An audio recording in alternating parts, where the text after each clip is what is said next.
My name is Lena Morales. I'm 29 years old, and my fiancé walked out on our wedding after his ex-girlfriend crashed it and told a room of 150 people that I was just the safe option. I wish I could tell you that was the worst part. It wasn't. The worst part was that, deep down, a small, ugly piece of me believed her. From the outside, my life looked like the kind of thing people post on Instagram with the caption, "Feeling grateful," and a string of heart emojis. I'm a marine biologist, one of those jobs everyone thinks sounds glamorous and important until you tell them what you actually get paid.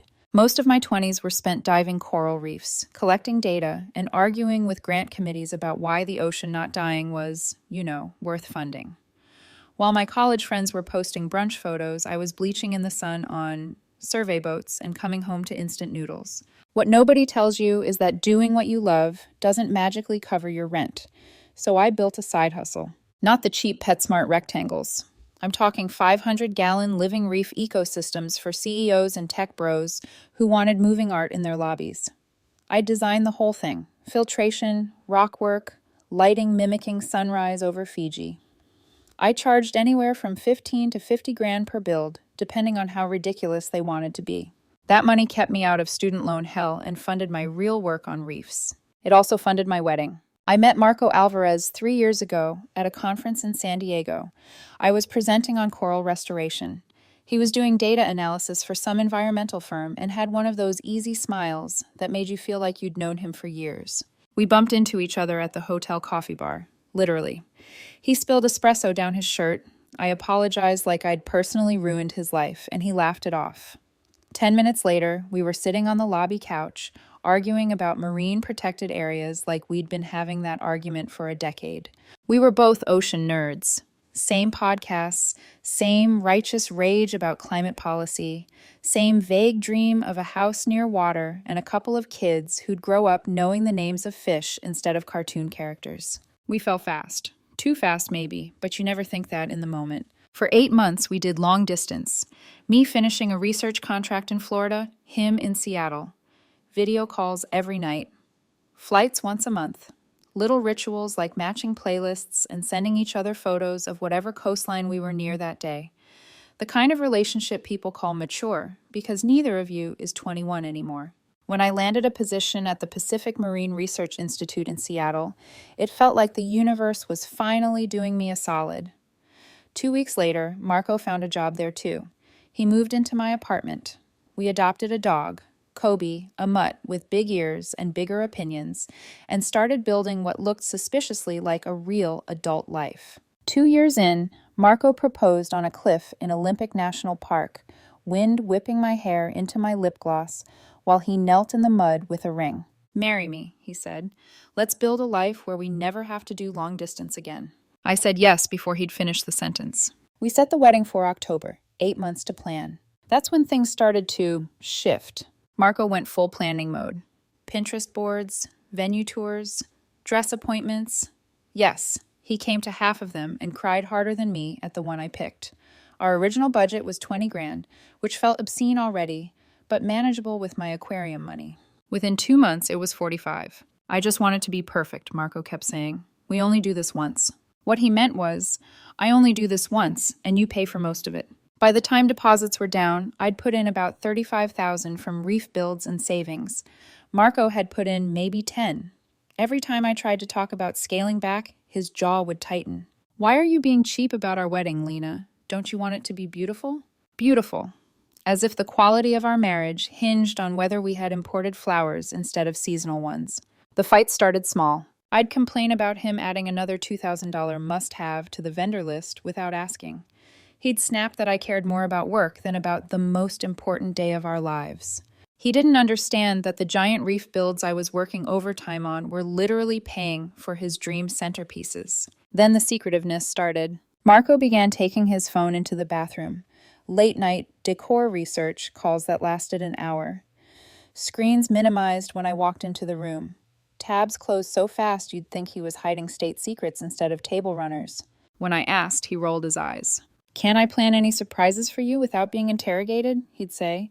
"I thought you trusted me." And I did, or forced myself to, because we had deposits down and his mother was calling daily about grandkids and my dress was hanging in the closet like a promise I wasn't allowed to question. The rehearsal dinner went suspiciously smoothly.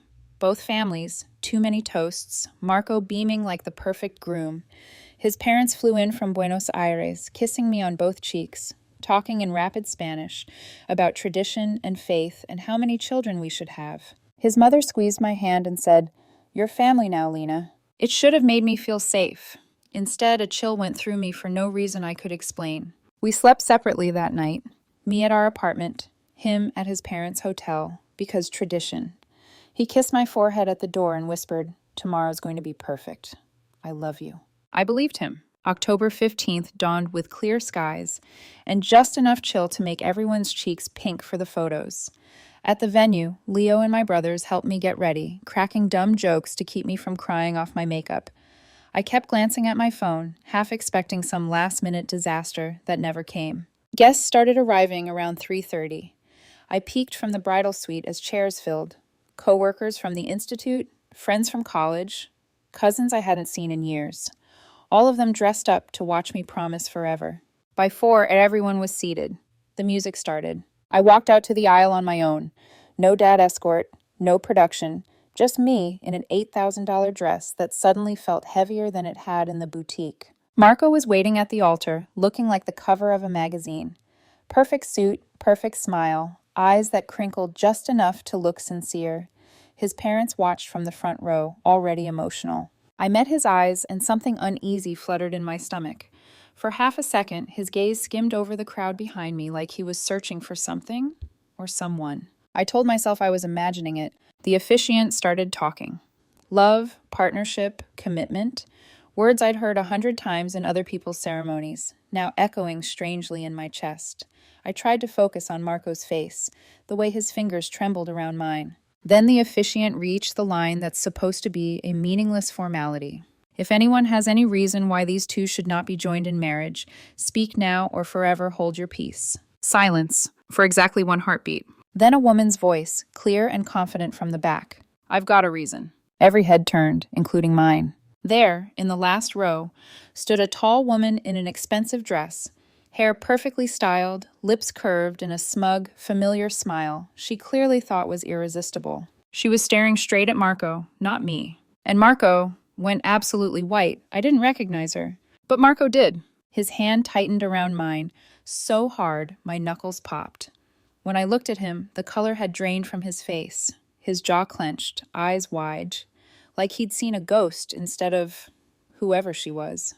The woman started walking down the aisle, not rushing, not nervous. She moved with this slow, deliberate confidence, heels clicking on the stone, like this was her runway and everyone else was just background. "Hi, Marco," she said, ignoring the officiant, ignoring me, ignoring the 150 people who had turned to stare. "Miss me?" You could have heard a pin drop. Somewhere, someone's phone slipped out of their hand and hit the floor. No one picked it up. I leaned toward Marco, my voice barely above a whisper. "Who is that?" He didn't answer. His fingers were shaking. The woman reached the front row and stopped, looking me up and down in my $8,000 dress like I was a clearance rack item. Then she smiled, the kind of smile that says, "I've already decided I'm better than you." "Hi," she said brightly, offering me a hand like we were at a networking mixer. "I'm Tessa King. I'm Marco's ex-girlfriend." The word ex dropped into the silence like a stone. My brain did this stupid, hopeful thing where it tried to make it normal. Maybe she was joking. Maybe this was some bizarre, ill-timed attempt at closure that Marco had no idea about. Then she turned her head toward him, and I saw it. The familiarity in her eyes, the challenge in the tilt of her chin. This wasn't a surprise to her. "Marco," I said again louder. "Who is she?" This time he managed a sound. Not words, just a strangled noise stuck somewhere between his throat and his guilt. Tessa laughed softly. "Wow, you really didn't tell her anything, huh?" Someone in the third row muttered, "Oh my God," under their breath. The officiant cleared his throat, suddenly remembering he existed. "Ma'am, I'm going to have to ask you to..." She held up a hand without looking at him. "I'll be quick, promise." Then, to the entire crowd. "Marco has been texting me for months, telling me he made a mistake." The words hit me like a physical blow. "For those of you who don't know me," Tessa continued, turning slowly so she could address the church like she was giving a TED Talk, "Marco and I were together for 3 years in college. First love, shared everything, all that cliché stuff you put in montages. Then we broke up. Life happened, blah, blah, blah. But he never really got over me. My vision narrowed. The room seemed to tilt. I could feel my heart pounding in my ears. He reached out again, she said. Little things at first. Hey, how have you been? Saw something that reminded me of you. You know, the usual. She smiled at Marco like they were sharing a sweet memory. And then it became a lot of, I don't know if I'm ready for marriage, and I think I'm settling. The word hung in the air. I realized my hand was still in his. I yanked it back like his skin burned. Is this true? I asked him, out loud, in front of everyone. Marco's eyes were wide and glassy, like a deer on a highway. Lena, Answer the question. My voice shook, but the words came out clear. Have you been texting her? He swallowed. We've just been talking. That's all. I didn't want to upset you before the wedding. You didn't want to upset me, I repeated slowly, by telling me you've been confiding in your ex-girlfriend about how you think you're settling? Gasps rippled through the pews. Tessa stepped closer, heels inches from the edge of the aisle runner. He told me he still loves me, she said conversationally, that he felt trapped, that this, she flicked her eyes over my dress, was the safe choice. I felt my stomach turn. Stop, Marco said weakly. Tessa, this isn't the time. Oh, babe, she cooed, and the endearment made bile rise in my throat. When were you going to make it the time? After you signed the papers? After you moved into a house you didn't really want with a woman you didn't really choose? My mother was crying quietly in the front row. Leo had pushed forward, halfway up the aisle, every muscle in his shoulders rigid. I looked at Marco, the man I'd moved states for, the man whose jaw I'd memorized in the half-dark when he fell asleep next to me. Did you tell her you loved her? I asked. While we were planning this wedding? While I was paying for it? He tried to step toward me. Lena, I do love you. Did you tell her? His silence answered for him. Tessa sighed dramatically. Honestly, I'm doing you a favor, she said to me. He's been stringing both of us along for months. He told me last week he wished he could just call this off and be with me without hurting anyone. So, she spread her arms theatrically. Here I am. I figured I'd take the awkward part off his plate. A low buzz of whispers rose up, a hive agitated and hungry. The officiant tried again. Ma'am, this is highly irregular. You need to leave or I'll have security escort. It's fine, I said flatly, still staring at Marco. Let's make today honest, at least. He reached for my hands. Lena, I swear I got confused. It's just cold feet. Cold feet don't text their ex for months behind my back, I said. Cold feet don't send goodnight messages to two people at the same time. Tessa stepped all the way up to the altar now, putting herself directly between us and the crowd. She smelled like expensive perfume and entitlement. Look, no hard feelings, she told me, in the same tone you'd use to apologize for cutting in line. You're sweet, and I'm sure you'd make a great wife for someone who wants stability. But Marco and I have history. We're meant to be together. You were just... Her eyes flicked over me again, calculating. The safe option while he figured himself out. The word cracked something open inside me. Safe option, settlement, backup plan. The room seemed to split, one part of me floating above, watching this scene like a stranger, the other part rooted to the floor, trying not to collapse. My cheeks burned, my fingertips went numb. I could feel 150 pairs of eyes pinning me in place. People who had taken time off, bought plane tickets, bought gifts, all to watch me be demoted from bride to mistake in real time. Is that what I am to you? I asked Marco, my voice raw. The safe option? His lips parted. For a second, I saw something like guilt. Then his shoulders slumped, as if he'd finally decided it wasn't worth pretending anymore. I don't know if I'm ready to marry you, he said quietly, but the microphone picked up every word. Tessa and we never really got closure. A wave of noise rolled through the crowd. Someone whispered, You have got to be kidding me. My mother's crying turned into a muffled sob. I stared at him, the man who had cried at my dress fitting, the man who had written me long, rambling emails about our future, the man whose savings account held barely anything while mine had paid for the catering and the venue and the band and the ridiculous ice sculpture his mother insisted on. This is closure, I said, right here, right now. Make a choice. His eyes darted between me and Tessa, like I was asking him to solve a math problem he hadn't studied for. Tessa took his arm, fingers sliding into the crook of his elbow with muscle memory. Marco, she whispered, but loud enough for the mic to catch. You already chose. He looked at her, then at me, and I knew the answer before he opened his mouth. I'm sorry, he said. I thought I could go through with it, but I can't. I I still have feelings for Tessa. We never had our chance to really see it through. My throat closed. So that's it? I asked. You're calling off our wedding, at the altar, in front of everyone? I'm really sorry, Lena, he said again, and the repetition made the words sound cheap. You're amazing, it's just... Safe, Tessa supplied, smiling. She's safe. You wanted passion. The officiant lowered his book, stunned. Security lingered at the back, unsure whether to step in or let the train wreck finish. For a long second, nobody moved. Even the air felt like it had frozen. Then Tessa shifted, angling her body like she was stepping into a spotlight that belonged to her. She put her hand on Marco's chest and, without even looking at me, she pushed past, shoulder colliding with mine. It wasn't a hard shove, but it was enough. Enough disrespect, enough humiliation, enough contact to snap something inside me that had been stretching too tight for months. I don't remember deciding to move. One second my hands were empty. The next, my fist connected with her jaw. The crack echoed through the venue. Tessa went down like someone had cut her strings, hands flying to her face. She shrieked, more from shock than pain, and landed in a tangle of silk and ego on the aisle runner. For half a heartbeat, everyone was silent. Then the room exploded. People screamed. Someone yelled, "Oh my God!" Again, louder this time. Phones that had been recording discreetly were now shamelessly pointed straight at us. "Lena!" I heard my mother cry. Leo was suddenly there, arms wrapping around me from behind, pulling me back. Hey, hey, hey, stop, you're okay, you're okay. Tessa was wailing, checking her fingers for blood like she expected to find her whole face missing. A smear of red appeared at the corner of her mouth. She hit me. She's crazy. She could have broken my jaw. Marco dropped to his knees beside her, putting his hand on her shoulder. Tess, babe, are you okay? Babe! The word slid into me like a knife. He didn't even look at me. Security finally rushed in, moving toward the altar. The officiant was pale, clutching his book like a flotation device. Leo's grip on my arms tightened.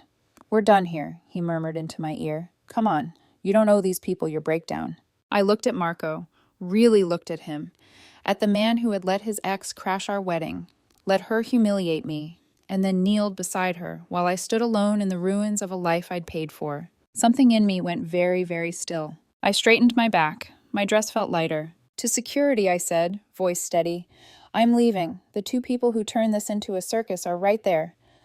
I nodded at Marco and Tessa. Good luck with them. Good. I didn't wait for anyone to answer. I walked down the aisle in my wedding dress, past rows of stunned faces and raised phones, past my crying mother, my furious brothers, Marco's horrified family. Nobody stopped me. Outside, the air was cold against my flushed skin. Leo shoved open the doors, still glued to my side. Keys, I said. My voice sounded like it belonged to someone else. I'm not staying here. We climbed into my truck. My hands shook on the steering wheel. Leo gently pried it from my fingers. I'll drive, he said quietly. As we pulled away from the venue, my phone buzzed nonstop in my lap. Calls, texts, notifications from people already posting, already talking. I turned it off. 3 years together, $45,000 in wedding costs, 8 months of planning, and less than 3 minutes to burn it all to the ground. I stared straight ahead, mascara burning my eyes, and thought, fine, if they wanted a show, I'd give them one. Just not the one they expected. I didn't cry on the way home. That surprised me. I thought heartbreak would feel like a movie montage. Sobbing, snot, dramatic gasps into a pillow. Instead, I felt nothing. Just a numb, echoing quiet, like someone had scooped every emotion out of me and left a hollow space behind. Leo kept glancing over while he drove, waiting for me to fall apart. But I didn't. I sat in the passenger seat in my ruined wedding dress, hands folded neatly in my lap like I was some polite stranger wearing my skin. When we reached my apartment complex, I got out of the truck before it fully stopped. Lena, wait! Leo jumped out too. But I was already walking. Straight. Purposeful.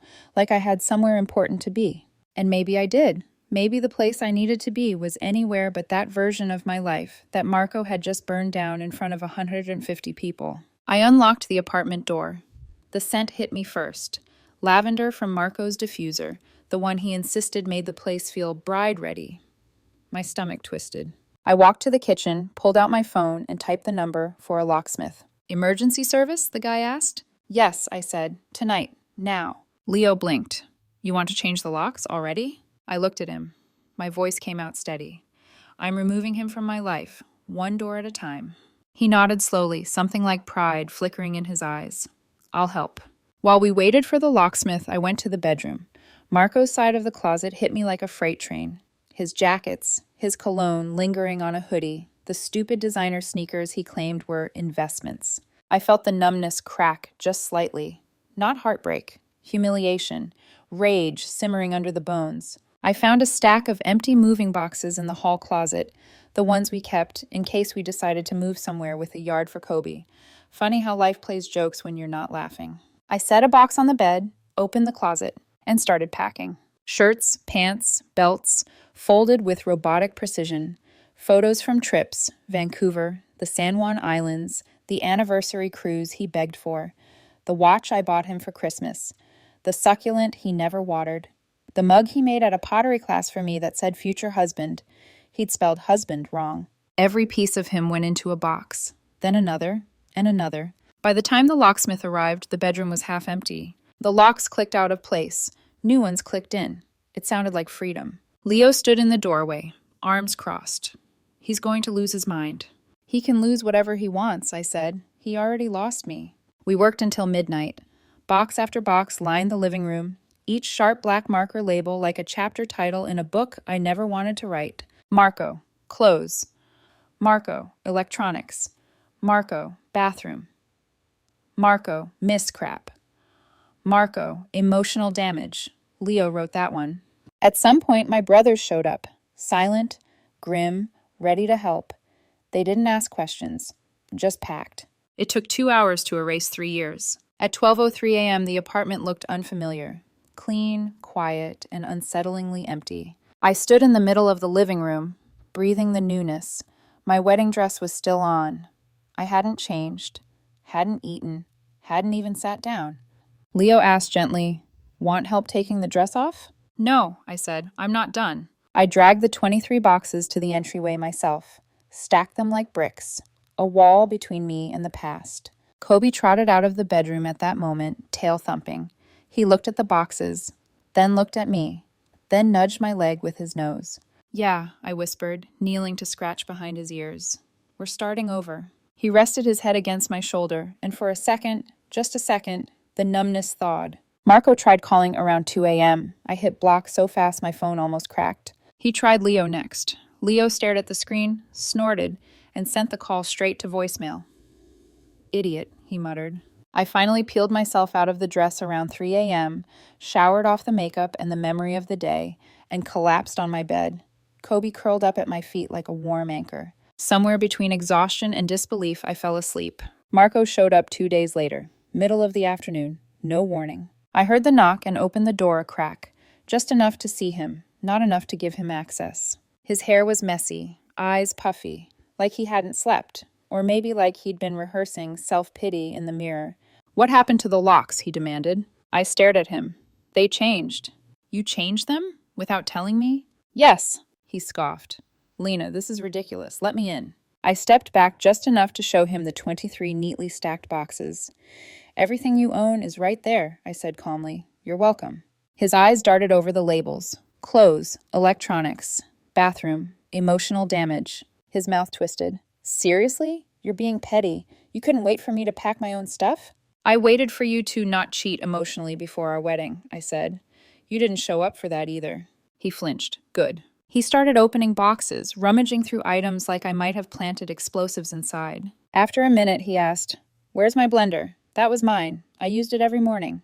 "Congratulations," I said dryly. "You know how to blend fruit." "Where is it?" "In my kitchen," I said with a flat smile, "along with every receipt that proves I bought it." He glared.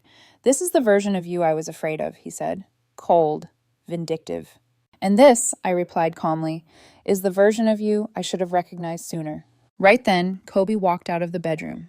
He looked at Marco, then at me, and chose me without hesitation. He sat at my feet, leaning his weight against me. "I'm taking Kobe," Marco announced. I actually laughed, short, humorless. "No, you're not." "He's my dog too." "He's registered under my name," I said, crossing my arms. "The adoption fee, the vet bills, the microchip, everything is under me. Kobe's mine." Marco bent down and called, "Kobe, come here, boy." Kobe blinked slowly, then turned his head away like Marco was invisible. Marco's jaw tightened. Unbelievable. He's being manipulated. Right. The dog had joined my conspiracy. Marco suddenly lunged toward the bedroom, calling, "Kobe, come here." I didn't follow. I just listened. Kobe growled, a deep, warning rumble I'd never heard from him before. Then a yelp, a sharp, startled shout. Ow, he bit me! I walked to the doorway just in time to see Marco clutching his hand dramatically. A tiny dot of blood, barely broke skin. He's psycho! Your dog is psycho! My dog defended himself, I said. That's called boundaries. You should try them sometime. I'm calling animal control. Go ahead, I said cheerfully. Tell them you tried to forcibly remove a dog registered to someone else, grabbed him aggressively, and he warned you with a defensive nip. Then ask them to take my dog away. Let me know how that goes. He froze. Even Marco wasn't stupid enough to attempt that. He grabbed his keys, breathing hard, eyes watery. Not from pain, but indignation. You'll regret this, he snapped. I regret meeting you, I said. Everything after that is just cleanup. He stormed out, slamming the door with the passion of someone who believed the world was supposed to bend around him. I watched him walk away through the peephole until he disappeared down the hall. Then I knelt beside Kobe, scratching his chest. Good boy, I whispered. You have better instincts than I ever did. He wagged his tail like he understood. The remaining unopened boxes? I dragged them outside, stacked them neatly, and put a sign on top. Free stuff. Take whatever you want. By morning, not a single item remained. Just like him, gone. But the aftermath? That was only beginning. The Monday after Marco stormed out, I walked into a law office with a folder thick enough to use as a weapon. Inside, the engagement ring receipt, screenshots, financial records, wedding invoices, proof of every major gift I'd bought him, and 3 years of me trying to believe in something that clearly didn't believe in me. My attorney, David, family friend, calm, sharp, the kind of lawyer people joke was born in a suit, skimmed through the first few pages and looked up at me with a slow nod. You've got him, he said simply. It was the most soothing sentence I'd heard in weeks. I didn't want revenge. I wanted justice and closure. David explained something I already vaguely knew. In most states, an engagement ring is a conditional gift. Condition being marriage. No wedding, no ring. It's legally mine. Marco had walked out at the altar, in front of cameras, in front of witnesses, in front of God and everybody. That ring alone was worth $8,000. And it wasn't the only thing. David flipped through my receipts like he was conducting a financial autopsy. You bought him the $200 MacBook Pro last year? Yes. Tiffany necklace? Christmas. Weekend trip to Vancouver? His birthday. Gym membership? Paid for 18 months. He scribbled on a legal pad. Total value of substantial gifts you can legally recover. $10,000 to $12,000. Add half the wedding costs that he caused to blow up. We're looking at about 30 to 35 grand. My pulse thudded. Can we get it? Oh, we're getting it, he said. This is one of the clearest cases I've seen. So we drafted the demand letter, returned the engagement ring, returned the MacBook, returned the necklace, reimburse half of wedding costs. Total $33,760. 7 days to comply, or we file. David slid the final draft over to me. Want to add anything? I took the pen, wrote one line at the bottom. Failure to respond will result in immediate legal action. My handwriting looked almost pretty, calm. I felt anything but. Marco's response came 48 hours later. Not from him, of course, but from his dad's attorney. Ms. Morales has inflicted emotional and physical harm on our client. He believes he is entitled to retain all gifted property as compensation for her violent assault at the wedding. David snorted, then full-on laughed.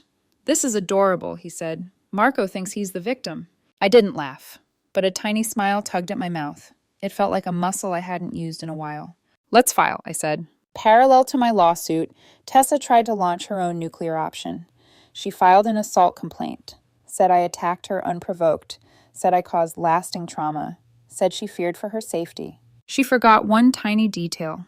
150 people had filmed the whole thing. Marco's shove, her walking up and pushing past me, her shoulder knocking mine off balance, her flounce, and then me snapping. Every angle, every perspective, every piece of context. My attorney sent them all to the prosecutor's office, all 27 clips. 3 days later, Tessa's charges were declined. The official statement said exactly what everyone already knew. She initiated physical contact. Her injury was minor. My reaction was impulsive, not premeditated. No grounds for prosecution. Case closed. But Tessa wasn't done embarrassing herself. She tried to file a civil suit for medical damages and emotional pain. Her lawsuit claimed jaw trauma, lasting injury, mental distress, fear of romantic spaces. Yes, she actually wrote that. My attorney subpoenaed her medical files. You know what her lasting injury was? A shallow cut inside her cheek that healed in 7 days. No fracture, no dental issue, no lingering anything. And then, oh, the universe is poetic, Tessa made a fatal mistake. 3 days after the wedding, she posted selfies on Instagram, at a club, drinks in hand, smiling, laughing, dancing. Her caption? Reclaiming my life, hatch unbothered. David printed every picture, 3 to a page, full color, laminated. We brought them to court. The judge took one look, raised an eyebrow, and said, "This case is dismissed, with prejudice." Tessa froze. Her lawyer swallowed hard.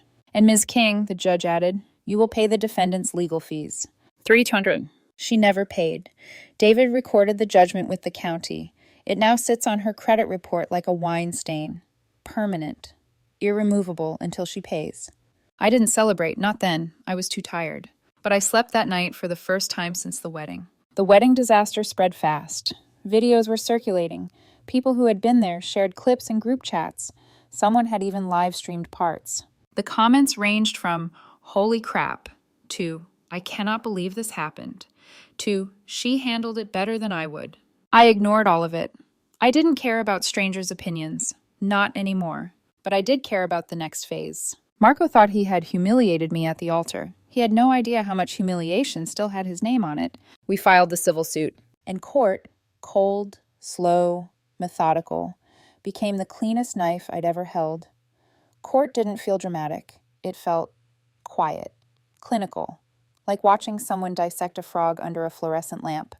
No passion, no screaming, just evidence, timelines, signatures, and receipts that told a story more honestly than Marco ever had. I sat beside David at the plaintiff's table while Marco sat across the aisle with his attorney, shoulders hunched, dressed in a suit he clearly didn't fit anymore, literally and metaphorically. He looked smaller, thinner, tired, but not remorseful. No, Marco didn't do remorse. He did self-pity. He wouldn't look at me, but I could feel him trying to angle his body so the judge might see him as the wounded party, the victim, the poor, heartbroken man abandoned by his cruel, cold, vindictive ex-fiancée. Too bad the evidence wasn't interested in his performance. David opened with his basics. The engagement ring, the wedding expenses, the large gifts I had purchased, the fact that Marco walked out at the altar, the fact that he had been communicating with his ex behind my back for months. Marco's lawyer countered with the same predictable nonsense. Ms. Morales punched Ms. King. Marco suffered emotional distress. The ring was unconditional. She's punishing him. David waited patiently, hands folded, expression neutral. Then he rose, clicked the remote, and played the videos. 45 seconds of Tessa shoving me reacting, Marco choosing her, the crowd erupting, my humiliation, and Marco walking away with his ex while I stood there alone in a dress I paid for. The courtroom was silent when the monitor froze on Marco's blank expression as Tessa clung to him. The judge turned to Marco. "Mr. Alvarez, your counsel claims emotional distress justified your actions. Yet, in this footage, it appears you chose to abandon the wedding, not Ms. Morales." Marco's lawyer started to object. The judge raised her hand. He shut up. The judge continued, "And in terms of the ring, it is legally a conditional gift. Condition not met. It must be returned or compensated at full value." David added, almost sweetly, "Your Honor, my client has received credible information that Mr. Alvarez sold the ring shortly after the wedding." Marco stiffened. His lawyer whispered frantically. The judge looked at him again. "Is that accurate, Mr. Alvarez?" Marco swallowed. "Yes." "And the MacBook?" "I'm sold." "And the necklace?" Silence, then a barely audible, "Sold." The courtroom air shifted. People don't like a liar, but they hate someone who tries to profit from their lies. David slid a page forward. "Your Honor, we request compensation in full for the ring, laptop, necklace, and half the wedding costs, totaling $2,500. The judge didn't hesitate. Request granted. Marco's eyes went wide. His lawyer sagged. "Payments will be made monthly at $500, the judge added. "Failure to comply will result in wage garnishment." Marco choked. I can't afford that. The judge didn't even blink. Should have considered that before selling property that wasn't legally yours. I didn't smile, not outwardly, but inside, something clicked into place like a lock turning. Outside the courthouse, the cold air hit my face, and I finally felt something. Not joy, not triumph, something softer, smaller, a settling. But it didn't last long. 2 days later, my phone rang from a blocked number. I assumed it was a client. I answered. You ruined my life. Marco's voice shrieked so loudly I had to pull the phone away. $25,000? Are you insane? I'm working 2 jobs just to survive. Tessa doesn't have work. Her parents won't help. My parents said this is my mess. What am I supposed to do? I waited for him to breathe. He didn't. He hyperventilated accusations. This is revenge. Admit it. You wanted to humiliate me like I humiliated you. I spoke calmly. Marco, the court looked at the evidence. You sold my ring. You sold the laptop I bought you. You walked out at the altar. That was one bad decision. One? I repeated. You texted your ex for months, lied to me, used my money, let her crash the wedding you begged for. Marco kept going. Tessa said you manipulated the videos. Tessa said the judge was biased. Tessa said you made me look bad on purpose. Tessa, I cut in, is the reason you're currently living in a basement and drowning in debt. There was a sharp inhale, then a crack in his voice. Lena, I'm begging you. I can't do this. Can't we just figure something out? For a split second, I heard the man I once loved. The man I thought I would build a life with. Then I remembered the aisle, the silence, his hand on Tessa's back while she smirked at me. Every moment he let me shatter alone. No, I said gently. Pay what you owe. Get therapy. Leave me alone. Marco's tone flipped like a switch. I hope you're miserable. I hope you never find someone who... I hung up, blocked the number. 10 minutes later, he tried calling from Tessa's phone. I let it ring. A voicemail popped up. 3 minutes of her sobbing, screaming, begging, rambling about love and fate and how I was destroying their future. I deleted it. In the kitchen, I fed Kobe dinner. His tail wagged against the cabinet like a metronome. But through the next weeks, the updates trickled in from mutual contacts. Marco and Tessa were falling apart, fast. He stopped showing up to work. She couldn't keep a job. Their savings drained. Rent overdue. Eviction notices. Missed payments. Collections. Junk mail turned into legal mail, turned into consequences. Their once perfect fantasy turning into a cautionary tale. And every month, like clockwork, my bank pinged. $500 deposit from Marco Alvarez. A reminder, a sting, a victory, a wound, a weird mix of all of it. Winning felt good, but it didn't feel finished. Not yet. Marco and Tessa's downfall didn't happen with a dramatic explosion. It happened the way most collapses do, quietly at first, then all at once. Mutual friends whispered updates like they were passing along sightings of a rare, failing species. I didn't ask for details, but news traveled anyway. 3 months after the wedding disaster, they were evicted. Marco had quit his job to focus on his mental health, which apparently meant sleeping until noon and complaining about the world being unfair. Tessa was bouncing between hourly roles, Target, then a smoothie shop, then walking out of a waitressing job at Applebee's after one customer looked at her wrong. The apartment they moved into, the one funded by the ring and laptop he sold, they lasted 4 months before rent swallowed them whole. Their unlawful detainer stuck to both their names like a scarlet letter. Every new landlord saw it. Every application was denied. Every time they tried to explain, the story got more embarrassing. Even the nice complexes didn't want a couple with recent public drama baggage. Marcus tried telling one manager it was all a misunderstanding. Tessa told another that I sabotaged them. Neither excuse helped. You can't outrun your own choices, Leo said when he told me the news. He wasn't wrong. Eventually, Tessa's parents refused to co-sign. Marco's parents reluctantly took them into the basement. Not a cute, furnished basement, not an in-law suite. A musty, cold, cement slab basement with a futon and a space heater, older than all 3 of us combined. Marco's mom started charging them $800 a month, so they learned responsibility. Marco insisted Tessa pay it because he was too stressed.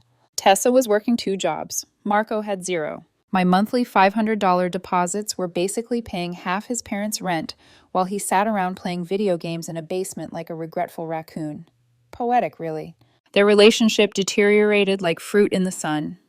Screaming matches, blame ping pong, trashy internet posts, Tessa ranting online about toxic women who ruin good men, Marco complaining about women who can't appreciate real love. They blocked each other on and off, got back together, fought again, repeat. Meanwhile, my life was quiet and becoming something close to good. I buried myself in work, reef restoration projects during the day, aquarium designs at night.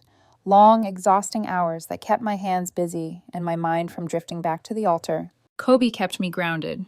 He had this sixth sense, sitting next to me when I couldn't sleep, nudging my hand during moments I didn't realize I'd gone still. My apartment felt cleaner, brighter, more breathable. But if I'm honest, every time I got that monthly deposit from Marco, I felt a tiny sting, a reminder. A ghost tapping on my shoulder saying, "Remember what he did?" Justice wasn't closure, at least not yet. About 6 months after the wedding disaster, I had a chance encounter that changed the next chapter of my life. I was in a downtown coffee shop, laptop open, reviewing coral data. The place smelled like cinnamon and burnt espresso. Kobe was with me, lying under the table like a furry puddle. Someone said, "Lena?" I looked up. It was Aaron Brooks, one of Marco's groomsmen, one of Tessa's former acquaintances, a guy who had sent me a long apology text after the wedding, even though he wasn't at fault. He looked almost hesitant, like he expected me to tell him to leave. But instead I said, "Hey." He smiled, relieved. "Didn't expect to run into you. I just got in from Portland for a conference." We talked, for longer than either of us intended. Long enough for my coffee to go cold and Kobe to climb into Aaron's lap without permission. Aaron laughed and said, "Wow, he trusts fast." I didn't tell him Kobe used to growl at Marco. Aaron told me something I hadn't known. He'd cut off Marco and Tessa completely. Lost respect, lost patience, lost any excuse for their behavior. "I told Marco that day," Aaron said, stirring his coffee absent-mindedly. "If he walked out on you, he would lose more than he realized. He didn't listen. He never listens. He thinks consequences are for other people." It was harsh, but I appreciated the honesty. "Are you doing okay?" he asked gently. "Better than I expected, worse than I wanted. A complicated in-between." I told him as much. He nodded like he understood more than he let on. We exchanged numbers, not for anything romantic, just as two people who'd survived the same earthquake. Then, as he stood to leave, he said, "Lena, you deserve so much better than what he did to you." I didn't tear up, but something warm pressed against my ribs, a feeling I hadn't felt in a long time, being seen. Aaron and I didn't start dating immediately. We didn't even flirt. We just talked. Every time he came to Seattle for work, we grabbed lunch or dinner. Sometimes we walked Kobe through gas station-lit parks and laughed at how the dog chased leaves like he was in training to join the wind. There were no grand gestures, no dramatic confessions, just steady kindness, consistency, safety that didn't feel like settling. Friendship grew, then something softer, then something real. By the time the 1-year anniversary of my catastrophic wedding rolled around, Aaron and I were officially together. My family loved him. Leo approved. Kobe adored him, which said more than anything else. A year after that, he proposed, quietly, privately, on a simple hike overlooking the water. A ring, a question, a trembling yes. No audience, no performance, just us. We set the wedding for the following spring. Small guest list, no spectacle, only the people who actually cared. For the first time in a long time, I felt peace, which should have been the warning sign. Every calm before a storm feels exactly like that. April 20th arrived like a promise, a quiet one, a soft one, nothing like the cinematic chaos my first wedding tried and failed to be. The vineyard Aaron chose was small, tucked away outside Seattle. No grand ballroom, no $8,000 dress, no imported orchids flown overnight from Ecuador for aesthetic cohesion. Just sunlight filtering through grapevines, a gentle breeze, and 60 people who truly loved us. People who weren't there to judge or gossip or record the implosion of my life. People who were there for me, and for a man who actually chose me on purpose, every day. As I stood in the bridal cottage getting ready, I barely recognized the version of myself staring back from the mirror. Not because of makeup or the dress, which was simple, elegant, and cost less than one of Marco's old cologne bottles, but because I looked calm, steady, whole. Leo peeked in, knocked on the doorframe. "You okay?" "I think so," I said, smoothing the skirt. "Doesn't feel real yet." He smiled. "That's because your first attempt wasn't a wedding. It was a live-action telenovela. I snorted. Understatement. He stepped inside, voice softening. This time's different. This one's yours. I didn't realize how much I needed to hear that. I hugged him, careful not to wrinkle my dress. When he pulled back, he adjusted my necklace. You ready? I let out a shaky breath. Yeah, I am. The ceremony was set for 4 p.m. At 3:55, I stepped out into the aisle entrance with my heart pounding. Not with dread this time, but with something brighter. Anticipation. Hope. Guests turned and smiled as I appeared. Everyone was seated, phones tucked away. No buzzing whispers, no suspicious glances at the back doors. This wedding didn't have ghosts. Aaron stood at the altar in a navy suit, looking at me like the sun had just risen twice.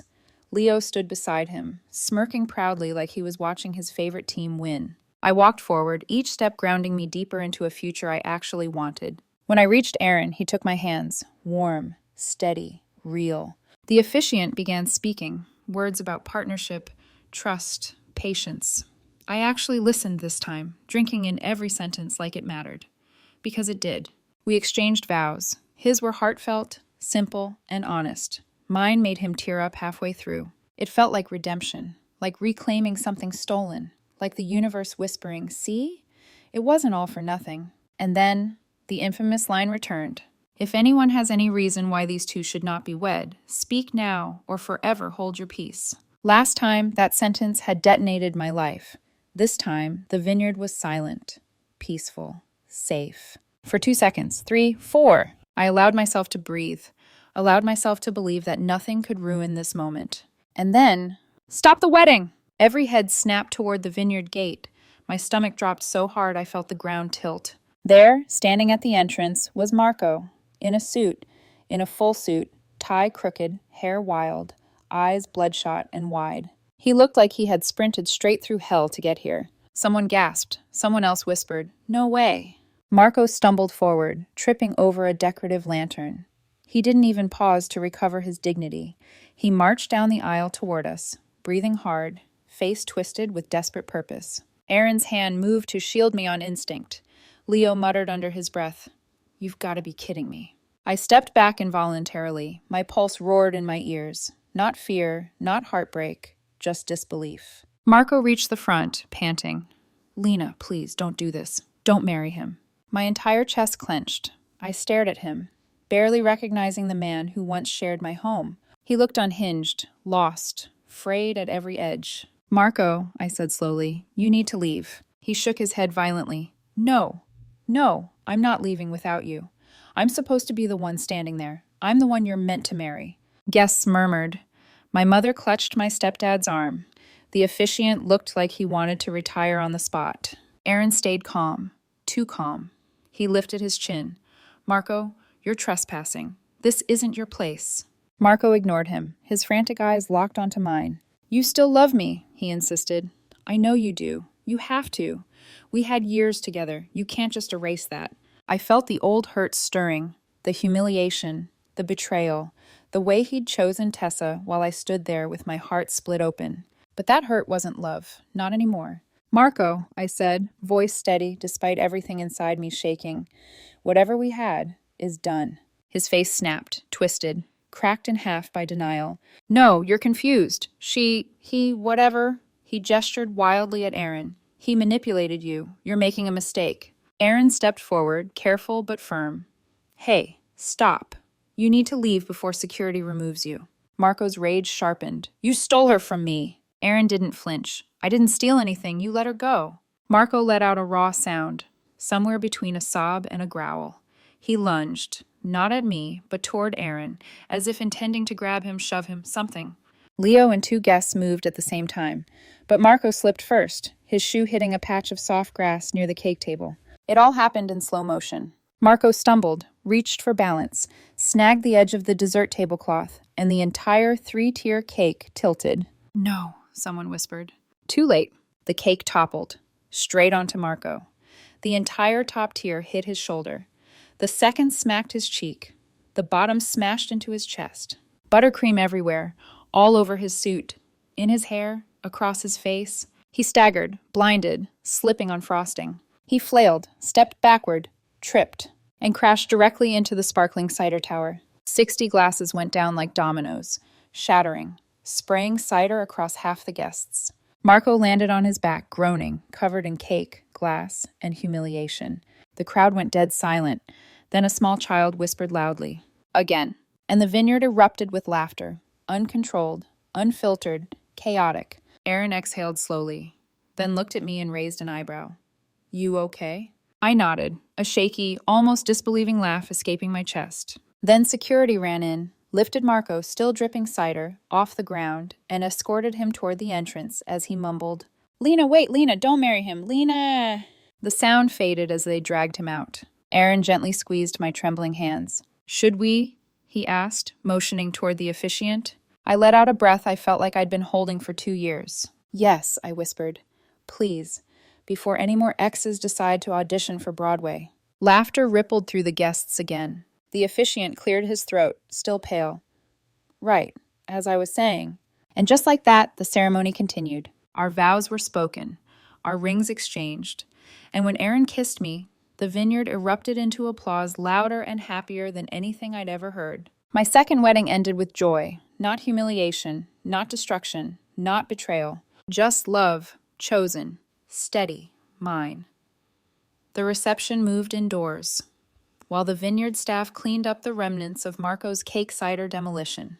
Guests buzzed with the kind of giddy, shocked energy you only get after witnessing absolute chaos followed by a perfect save. People were laughing, not at me, not this time.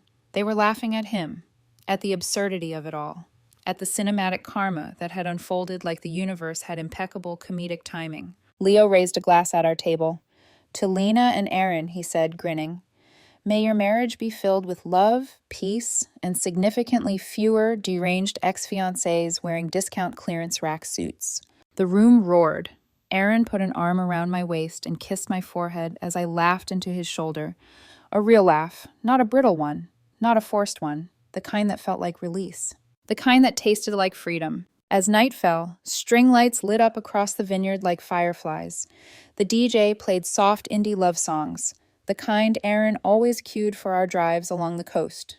Kobe, yes, he was there, because this wedding allowed dogs, obviously, wandered between guests, proudly wearing a tiny navy bow tie that matched Aaron's suit. Everywhere I turned, someone was smiling at us. No pity, no shock, just warmth. It was everything the first wedding wasn't. Intimate, authentic, safe. Near the end of the night, as I stepped outside for air, I spotted the paramedics loading Marco into the back of an ambulance. He was sitting upright, disoriented, covered in cake and sparkling cider, mumbling something about destiny. A paramedic asked gently, "Sir, do you know what day it is?" Marco blinked. "My wedding," then pointed vaguely toward the vineyard. "She stole it." The medic exchanged a look with his partner that screamed, "We're not paid enough for this," then shut the doors. The sirens faded into the distance. Aaron came up behind me. "Hey," he said softly, sliding his hand into mine. "Want to go back inside?" I watched the taillights disappear down the winding road. A strange melancholy washed over me. Not sadness for Marco, not pity. More like the emotional equivalent of closing a book I should have stopped reading years ago. "I'm okay," I said, and I meant it. We walked back into the glow of string lights and music, into laughter, into the life we were choosing together. The rest of the evening flowed like something out of a gentle dream. Dancing, toasts, cake, uncontaminated this time. Friends hugging us, family crying happy tears. Nothing dramatic, nothing messy, just joy. Real joy. At one point, Aaron pulled me aside to the edge of the dance floor. He cupped my face, thumbs brushing my cheeks, eyes warm in the golden light. "You know," he whispered, "I never thought I'd get married. Not after everything I've seen go wrong. But I knew, after our first dinner, that if I ever did, it would be with you." My throat tightened. "Aaron, you deserve a love that shows up," he said, "not one you have to chase." I leaned into him, heart swelling in the soft, overwhelming way that comes with being seen, fully, deeply, without conditions. The DJ called us for the final dance. We stepped into the center of the room. Music swirled around us.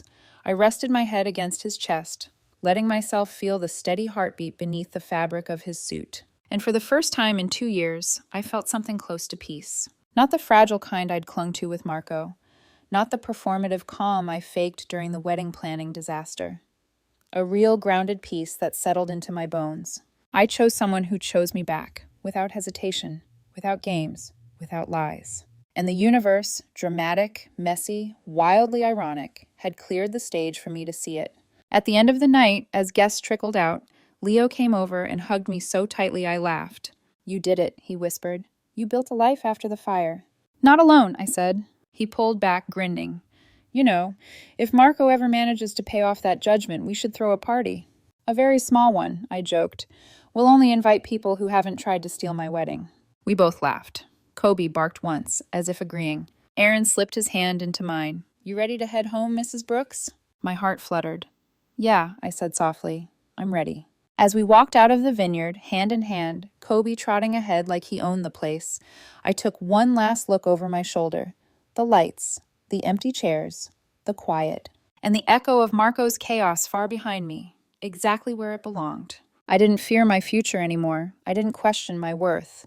I didn't wonder whether the universe was punishing me. Because sometimes the universe isn't punishing you. It's redirecting you. And sometimes that redirect looks like a second wedding, a second chance, and an ex-fiancé face-planting into a 3-tier cake in front of 60 witnesses. I squeezed Aaron's hand.